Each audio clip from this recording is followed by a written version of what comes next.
The chamber shimmered with light from 7 suns, its crystalline walls reflecting the voices of 247 alien ambassadors. Each species stood behind banners marked by their emblems, the pride of galaxies bound together under the Galactic Council. And among them stood Ambassador Sarah Chen of Earth, the youngest representative and the most underestimated. The Council convened to discuss mining rights in the Sol System, humanity's birthplace. Elder Vexer, a translucent crystalline being who chaired the session, raised his jagged voice. The Vorgothi Corporation will assume rights to extract iridium from the Sol Belt. Sarah rose calmly. That system belongs to humanity. You cannot. Vexer's light flickered with amusement. Humanity is part of the Council, Ambassador. What is yours is ours. Do not mistake cooperation for ownership. Laughter rippled across the chamber, sharp, clicking, and cold. Sarah's hands clenched, but her voice remained level. For 2 centuries, we've built your trade networks, stabilized your economies, cured your pandemics. And yet, you treat us as children. Vexer turned his crystalline face toward her. Children often forget who raised them. The silence that followed burned. Sarah pressed a single finger to her communicator. Protocol Omega, she said softly. The hall erupted in confusion. What is that? Is this a threat? Security. Sarah looked around one final time. It's a withdrawal. Humanity is leaving the Galactic Council, effective immediately. And then she walked out. No shouting. No threats. Just footsteps echoing through a hall that had never known defiance from Earth. The shuttle bay was silent as her craft detached from the orbital station. Below her, the stars of the Milky Way glittered, indifferent, eternal. Sarah exhaled slowly. Ambassador Chen to Earth Command, she said. The reply was calm, even warm. Confirmed, Ambassador. Proceed with full disengagement.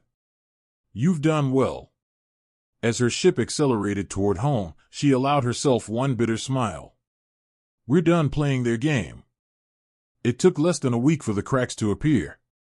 The quantum relay network, the backbone of galactic communication, began to flicker. Maintenance crews couldn't access the encrypted systems. By the 3rd day, 40% of interstellar communication collapsed. Human engineers built the relays, one technician whispered. But we have the schematics. Do we? Came the grim reply. Trade convoys vanished into silence. Star systems that had depended on human traffic coordination found themselves adrift. Meanwhile, the Vorgothi Corporation, eager to exploit its new claim, entered the Sol System. Their ships halted abruptly, caught in invisible nets of electromagnetic interference. Then a message blinked across their screens. Sol System is closed. Trespassers will be disabled, not destroyed. United Earth Command. The Vorgothi fled, humiliated. The Council, outraged, voted to sanction humanity, to cut them off from galactic trade. But Counselor Throne of the Aurelian Republic, a being of pale gold skin and old wisdom, rose in protest. You cannot punish the hand that feeds you. You'll regret this arrogance. He was ignored. Humanity, in silence, recalled all its ambassadors and closed every embassy. The stars, once bright with Earth's ships, grew quiet. Months passed. Then the galaxy began to crumble. First came the medical crisis. Dr. Kelvara, a physician from the SYTH Collective, stared helplessly at her dying patients. Their medicine, neuroxin, depended on a stabilizer synthesized by humans. No one could reproduce it. Without them, she whispered, we can't even heal our own. Then the economic implosion began. Human factories had produced 30% of galactic goods, tools, ships, medicine, communication chips. Without them, production halved. Riots broke out. Governments fell. Leaked archives spread through the networks, undeniable proof that the elder races had taken credit for human inventions, human cures, human software. In weeks, 83 civilizations withdrew from the Council. The galaxy split in two. The old council, still ruled by the elders. The Reform Coalition, led by Throne, demanding justice for Earth. They mocked the humans for caring, Throne told his people, but care was the only thing holding us together.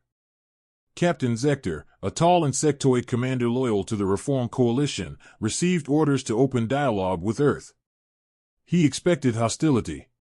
He found peace. Human space was thriving. Orbital cities shimmered like jewels.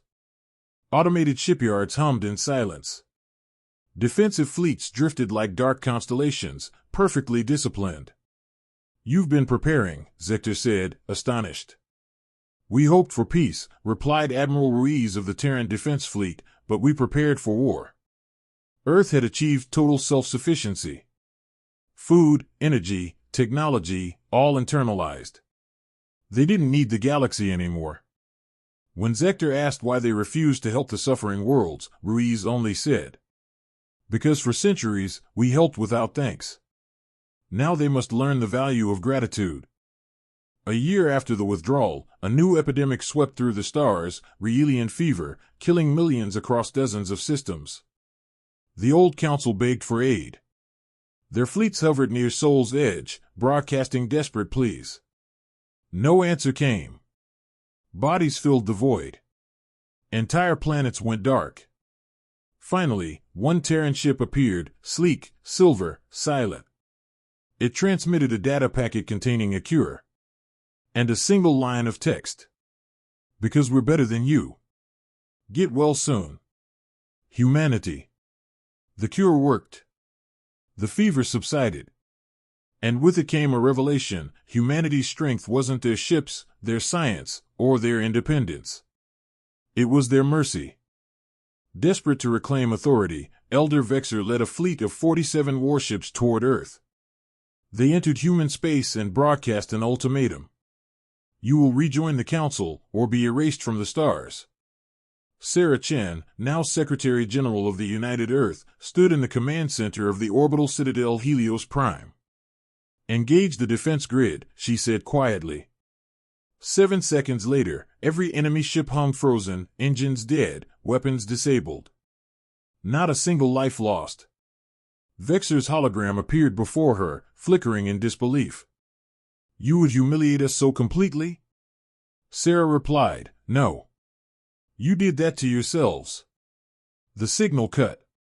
The old council dissolved that same day. From the ashes of arrogance rose the new galactic union, founded on equality, cooperation, and truth. Councilor Throne and Captain Zector stood beside Sarah Chen as they signed the new charter. All species shall share equally in credit, contribution, and consequence. The first clause read, "Humanity retained military autonomy but opened trade and science freely." Where the old council had ruled by hierarchy, the new one thrived on humility. For the first time in galactic history, every voice mattered. 1 year later, Throne visited Earth. He found Sarah in the gardens of the rebuilt council hall, watching children play under a Terran sky. "You didn't just leave the council," Throne said softly. "You changed the galaxy." Sarah smiled faintly. "We didn't break it, Throne. We just showed everyone it was already broken." He looked up at the stars, no longer divided by arrogance but connected by understanding. And somewhere, across light years, the echo of that first walkout still lingered, not as defiance, but as dignity.